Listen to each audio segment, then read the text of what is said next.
Hello beautiful soul! Welcome back to my channel. This is my channel. I'm from Japan, Kapan Leo. This reading is for you. Tingnan natin na iyong 16 to 28. Maraming salamat muna, anak. Wag yan. Sa mga subscriber, new subscriber, cross-watcher, sa mga bagong pasok dyan, welcome na welcome kayo sa bahay ni Ate Aimee. Salamat din sa naktaba ng puso ninyong mga comments at sa mga nagpa-personal reading. Marami pong salamat. Kung gusto nyo na energy nyo lang talaga, ang gusto nyo makuha natin, all the details is in description below. Paka-check na lang. General reading tayo, kunin mo lang ang sayo at itapon ang hindi naman sayo. Maaring vice versa. Energy mo, energy ng person mo, energy ng malapit sa puso mo, nangyayari, or mangyayari pala. Use your own intuition, lawakan nyo ang inyong isipan, ano man ang gender mo, ano man ang edad mo.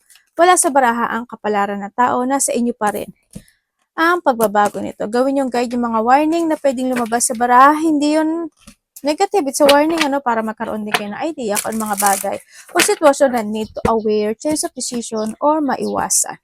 Pero kung gusto mo na positive lang, hindi itong reading na ito, ang channel na ito para sa iyo. Tingnan natin. We have the elephant. Okay. Sa haba-haba man daw ng iyong mga tinahak sa buhay mo. Yan. Yun yung mga pagsubok na nadaanan mo o yung mga mapagdadaanan mo pa this time, yun yung makapagbibigay sa'yo na mas magiging more on wiser ka at the end. Diba? Ibig sabihin, yung mga pagsubok na you need to learn doon sa sitwasyon na yun.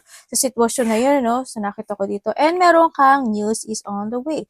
Depende ito, kung ano yung news na to, kasi dito is this a dark, tapos is sa elephant, ibig sabihin, comes sa news and the elephant is nandun yung point na marami ka talagang natutunan from the past, sa mga ngayon na darating, marami ka matututunan, maraming news o maraming, yun nga, na information situation. And when it comes naman sa iba sa inyo is we have the frying pan. Trouble accusation. Kakaroon ng mga hindi magkakaunawaan, magkakaroon ng mga debate, mga complicated situation or conflict situation na doon sa point na yun kasi nandito rin to si elephant. Well, palagi naman kasing gano'n. Tapos mga hindi mo magugustuhan ng mga news, communication man yan, or messages man yan, o kaya may mga tao na aakusahan ka, no? Or maybe ikaw or pareho, both siguro kayo dito sa sitwasyon. Magkakaroon ng mga hungry, a fire situation sa inyo or ikaw sa kanya or siya ito sa iyo, no? Kaya ingat na lang din sa mga trouble and accusation situation. Huwag masyadong calm lang, no? Maging calm. Ganda rin yung news kasi, di ba, ibig sabihin is, kumbaga sa elephant kasi, di ba ang elephant mabagal yan maglakad? Di ba? Ganyan. Kumbaga, dahan-dahan lang, no?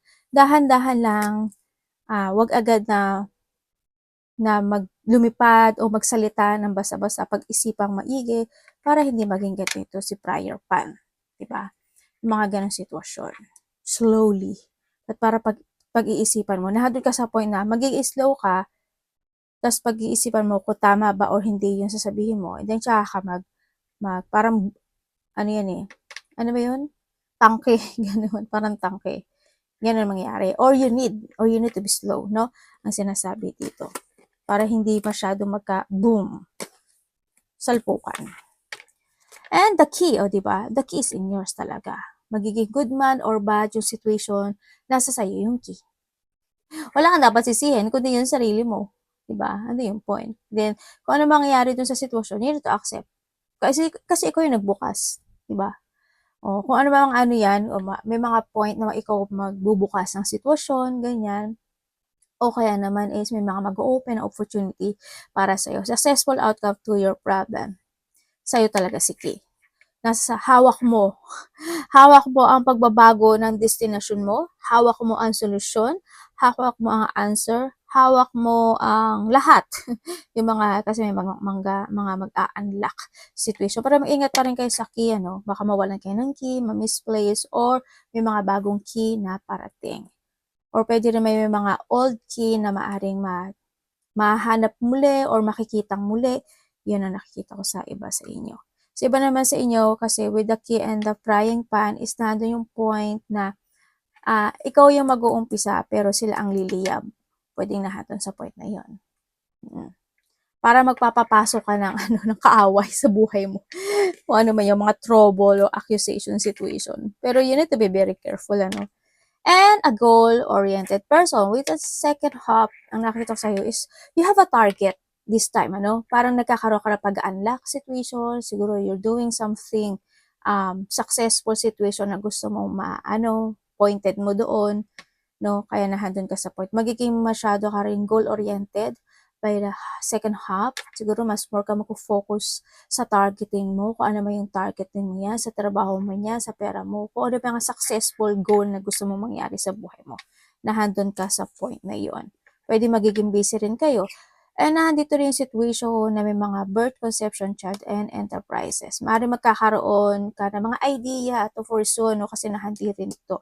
Idea to pursue to success. Iba naman sa inyo is my child. Hindi ko alam kung ano yung child sa inyo. Pwede rin kasi child is may mga buntis, mga anak, or mabubuntis man yan sa iba sa inyo. Or, kasi nahandito si target, if you are targeting talaga ng magbuntis at gusto mo mabuntis, no? Pwede, tandaan mo ha, pwedeng sa hayop din to, no? Sa alaga mong hayop, pwedeng ganun.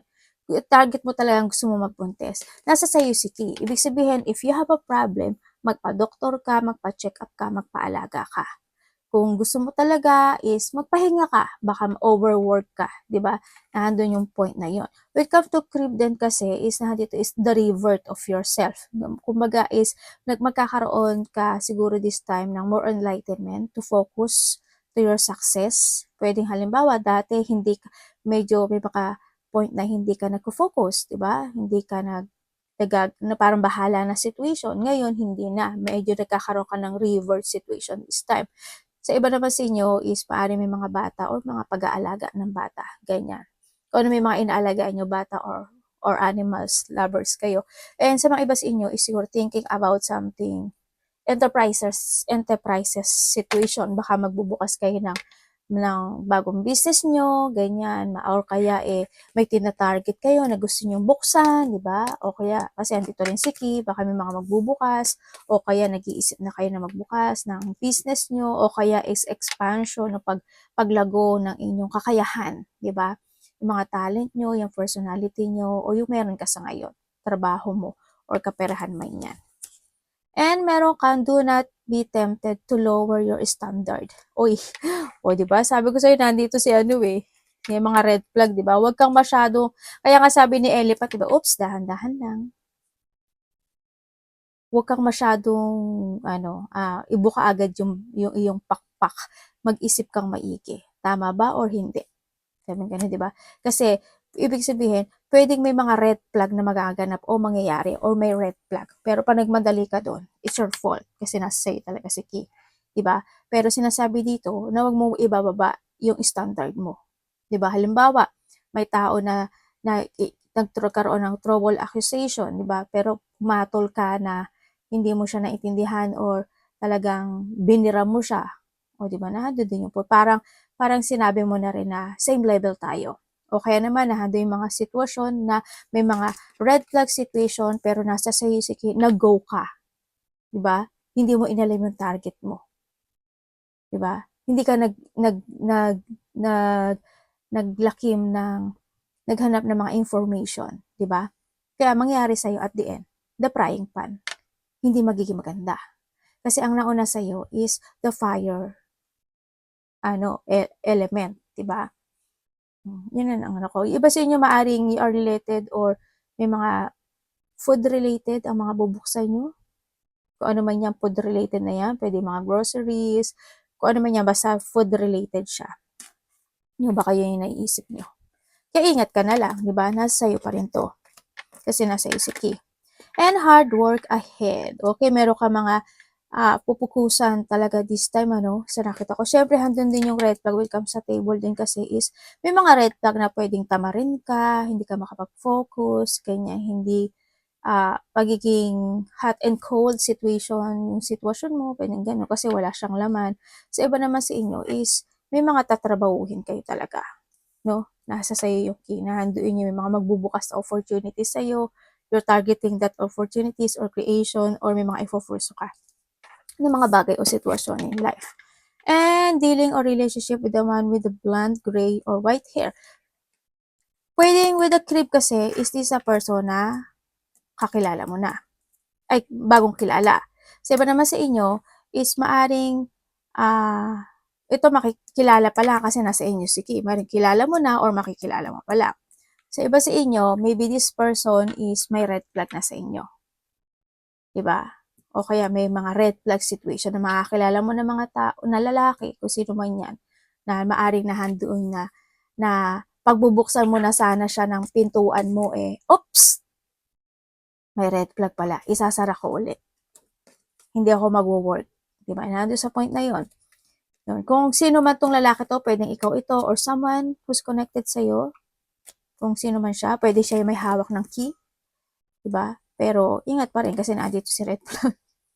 Parang walang pagpipilian, ano? Pero pag-ingat kayo, as long as nagtatrust ka, as long as alam mo yung target mo, ano ba yung purpose mo, di ba? Nandun lang yun sa point.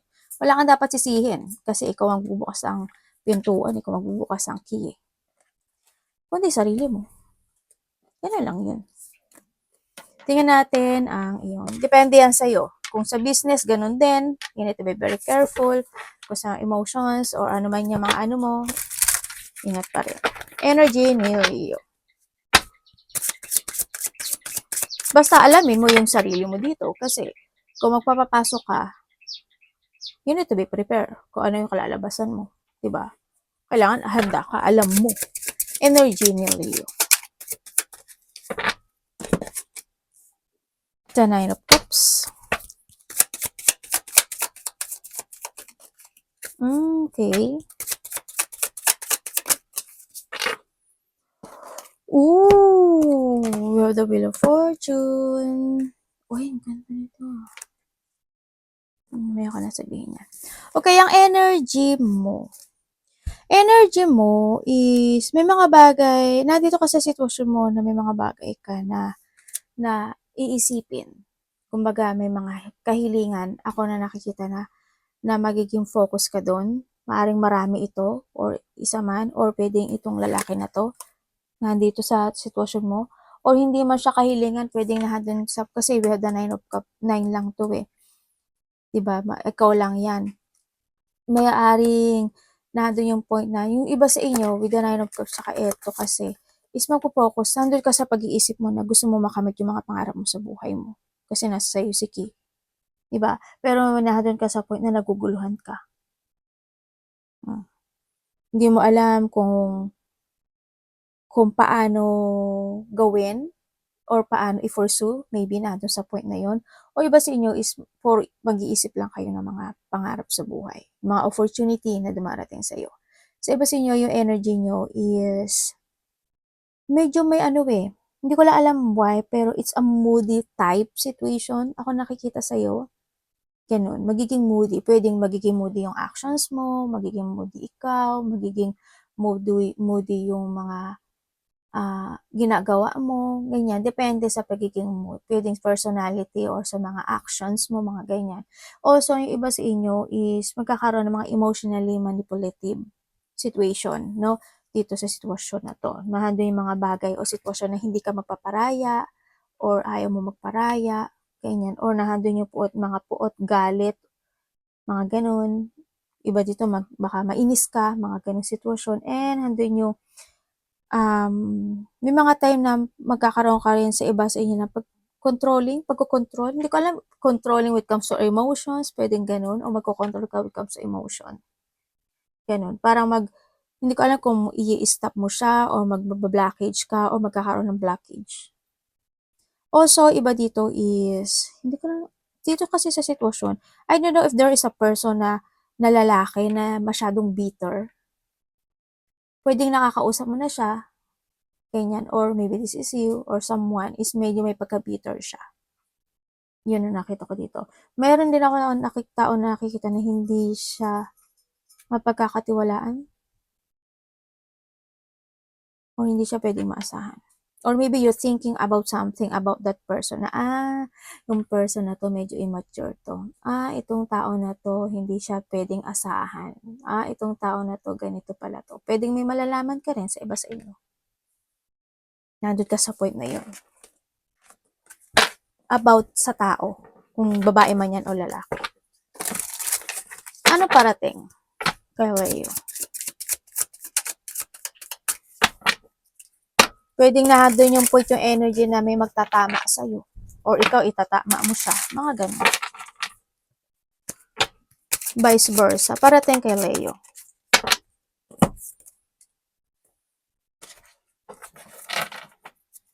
Three of coin.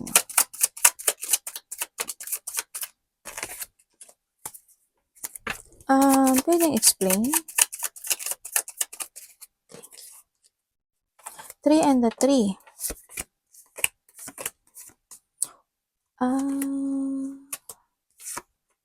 Okay.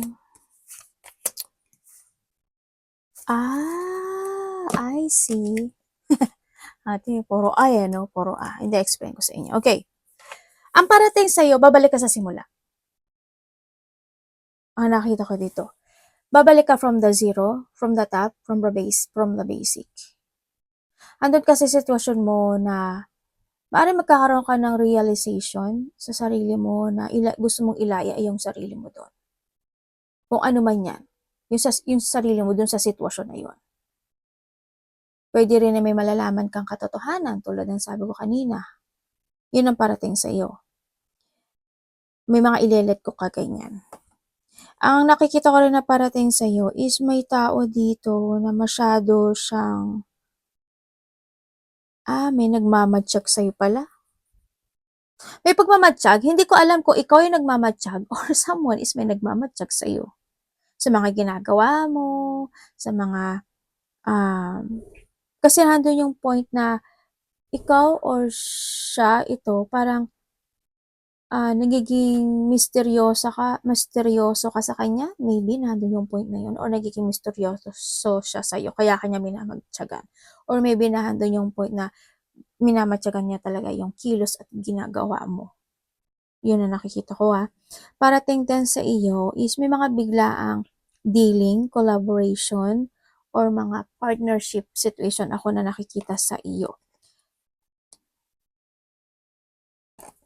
May mga parating sa iyo. Pwedeng related siya sa work mo, pwedeng dati mo na itong kakilala, then kukunik uli sa'yo, yung mga ganun, magkakaroon ng mga partnership, or maybe sa iba dito is there's a teamwork, pwedeng ganun. Pag sinabing teamwork kasi is pwedeng sunod-sunod na may darating, ganyan. O kaya pwedeng teamwork talaga, mga ganun sitwasyon, mga collaboration, yun ang mga parating sa'yo.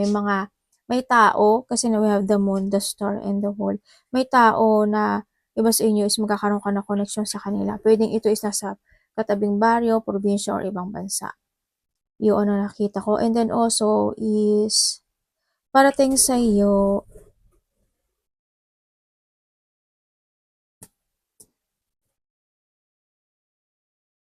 magkakaroon ka daw ng kamalayan sa buhay mo kasi magkakaroon ka ng pagbabago this time.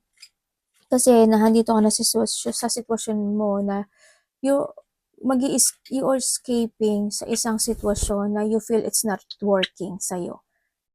Ganon, naalis ka doon, mag-getting away ka doon sa sitwasyon na yun. At magpo-focus ka na lang talaga doon sa stability mo, sa pera mo, sa business mo man yan, sa trabaho mo. Nandun ka mas more ka mag-focus sa sarili mo. Parating din sa'yo is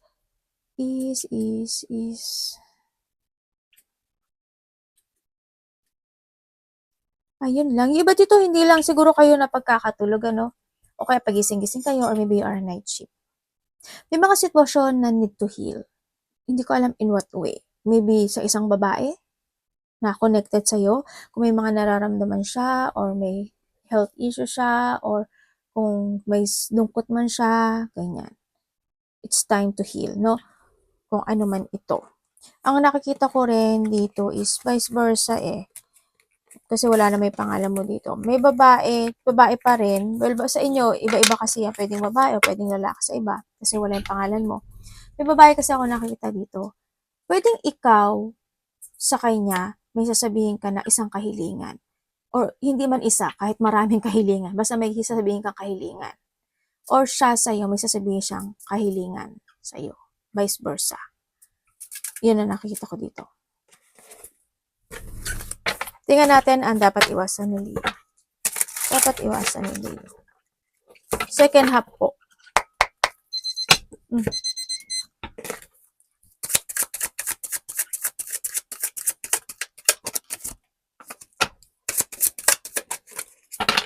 Oh, devil! Tama naman, Tama naman, Leo. Devil talaga dapat mong iwasan. Pwede explain nyo po, universe. Ay, teka lang. Tamo? Lumitiwalag na si, devil. Huwag mo nang basahin yun. Ano pong ibig sabihin? Dapat iwasan is a devil. Devil, dapat iwasan. Okay.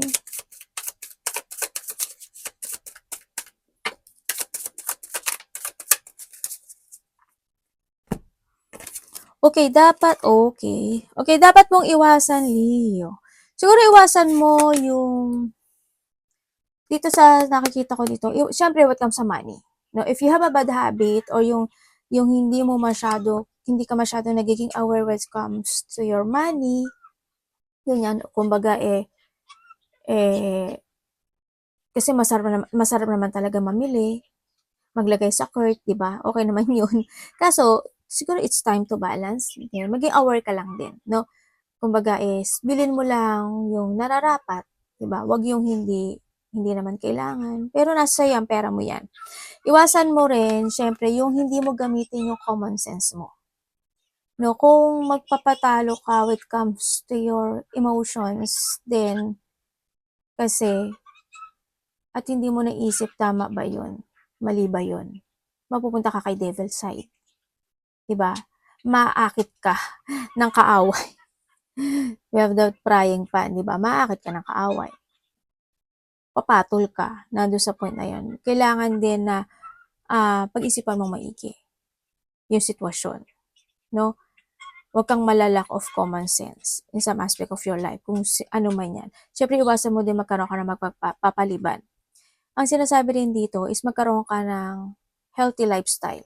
Sa iniinom mo, kinakain mo, kung kailangan mo mag-walk ka, or mga bagay na kailangan i-fix na doon sa point. Iwasan mo na hindi ka magkaroon ng solid settling beginning when it comes to yourself, kung saan aspeto ng buhay mo yan. Diba? Ang sinasabi dito. And then, yun, umiwas ka sa mga toxic situation. Toxic na tao, toxic place, toxic kaibigan, relasyon, yung mga makakapagpapa-blockage sa'yo, yan, umiwas ka hanggat kinakailangan, no? Ang sinasabi, always think to the future din. Ang sinasabi dito, no? Yun lang naman ang nakikita ko dito.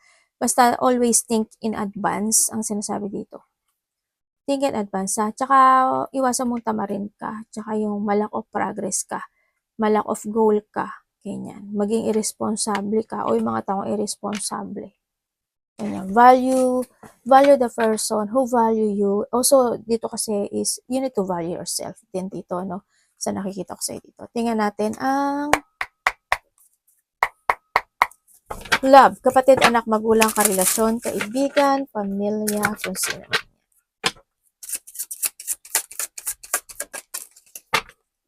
Leo and love.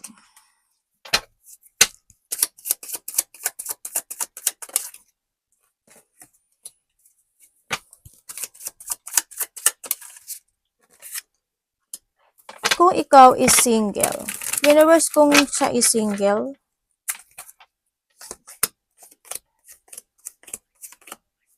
okay.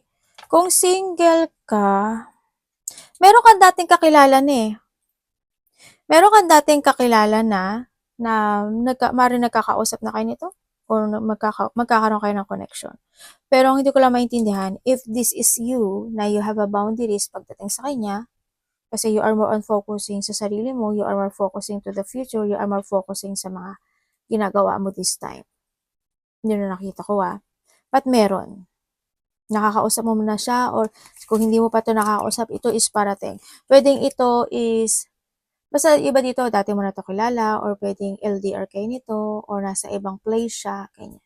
Kung ano man yan. Pwedeng ibang place ng work, or ibang place ng tinitirhan, ibang bansa, kalapit baryo, probinsya. Pwedeng nandun sa point na yun. Yun na nakikita ko dito. And then, Sa mga nagkahiwalay naman. Sa mga nagkahiwalay, oo, kasi nandun yung conflict, no? Nandun na yung conflict, nag-move on ng isa, sa nakita ko dito, nagkaroon ng third party, and then, parang nahandoon din na naging sunod-sunuran, ang nakita ko dito. Pwedeng ikaw or siya naging sunod-sunuran, kung sino man sa inyo, kasi wala ang pangalan mo. Tapos biglaan na lang naganap o nangyari. Ang sitwasyon, talaga nagkaroon talaga ng pagsisinungaling.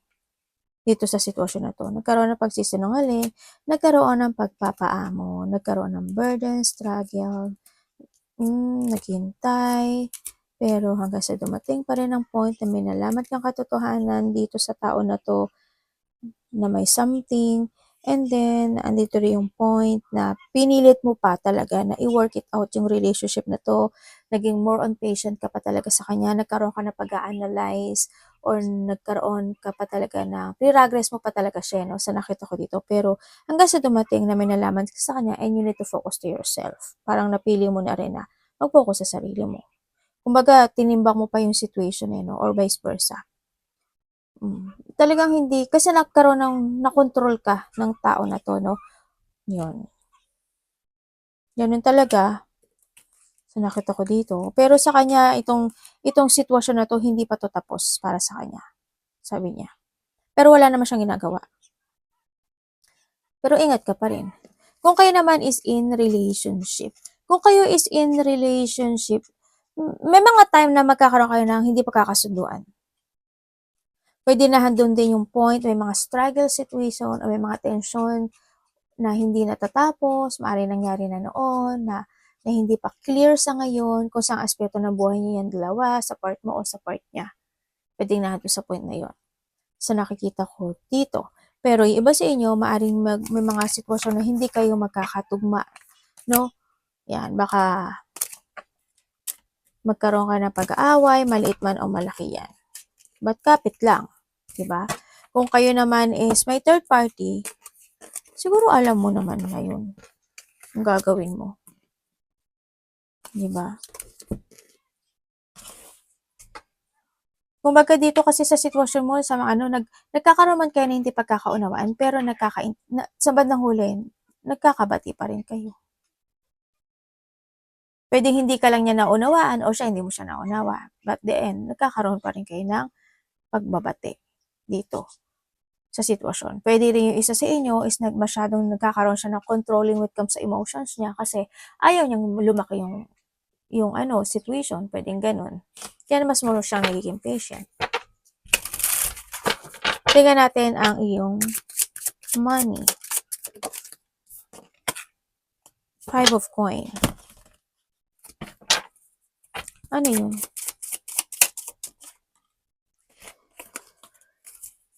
Okay.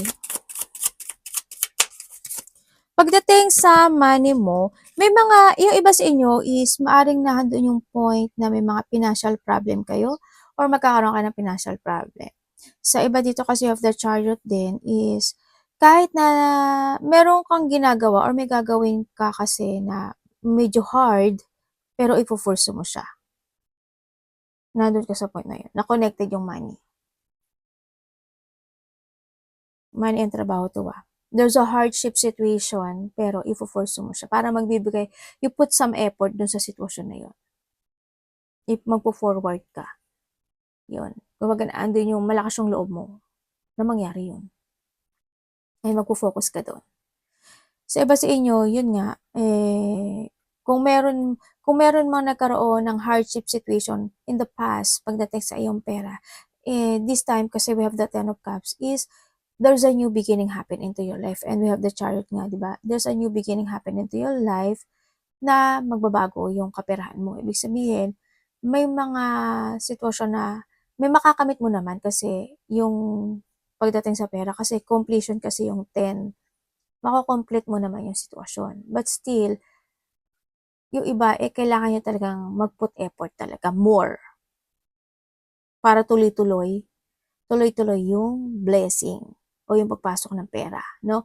Ang sinasabi to, huwag ka lang maghintay na doon sa point na yon. But you need to take action. Kailangan mo magkaroon ng pagpaprogress. Mag-forward ka sa plano mo, mag-action ka, mag-explore ka na mag-explore. Yun na nakita ko. Iba sa inyo, mayroong sakit ang family member? Yun ang sinasabi dito ha, but you will be success pagdating sa pera.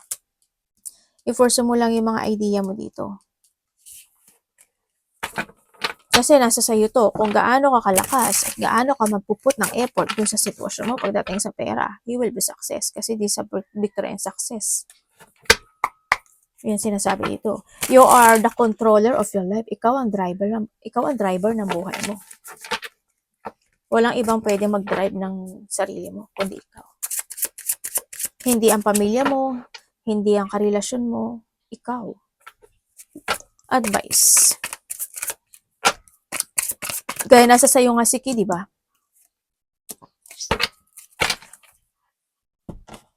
Kung paano baguhin yung sarili mo, nasa iyo. We have the 10 and 10. 10, 10, completion. Okay, advice. Okay, pagdating sa advice, you have the Sun. Ba't malungkot ka? Nawawalan ka ng pag-asa or nagkakaroon ka ng pagkadismaya? Nandun ka sa, pwede nagkakaroon ka ng pagkadismaya, no? Pero yung pagkakaroon ng dismayo, parang hindi ka naman ganun talaga nababattle. Pero kahit pa paano, naapektuhan ka dito sa sitwasyon. Okay, when it comes sa advice. When it comes sa advice, be responsible. Meron kang nasimula na kailangan mong tapusin. Hindi ko alam in what way sa buhay mo. No? O hindi yung pagiging responsible. Kailangan. Sinasabi dito, no? Mag-focus ka daw sa sarili mo or sa mga bagay na you want to structure, you want to rebuild, ganyan ang sinasabi. And always think positive. No? Kailangan mo rin din na ma-enlightened. Huwag ka magkakaroon ng self-doubt sa sarili mo. Huwag ka mapanghihinaan ng loob. Yun ang advice sa'yo. Kailangan mong pilitin ang isang sitwasyon mo sa buhay mo na makamit yun. Kumbaga, may mga bagay na kailangan mo talagang i-release to achieve your goal. Diba? Kailangan, meron kang clear mind. Kung ano yung mga bagay na kailangan mo umalis kasi nasa iyo si Ki, gawin mo. Kung ano yung mga bagay na gusto mong umpisahan, umpisahan muli, gawin mo. Yun ang sabi dito. Kailangan mo lang talaga na nalakasan yung loob mo. Gawin ang dapat gawin. Huwag yung wala ka lang ginagawa. Huwag lang yung isip ka ng isip. Diba? Kasi it's your action. Arigato namaste.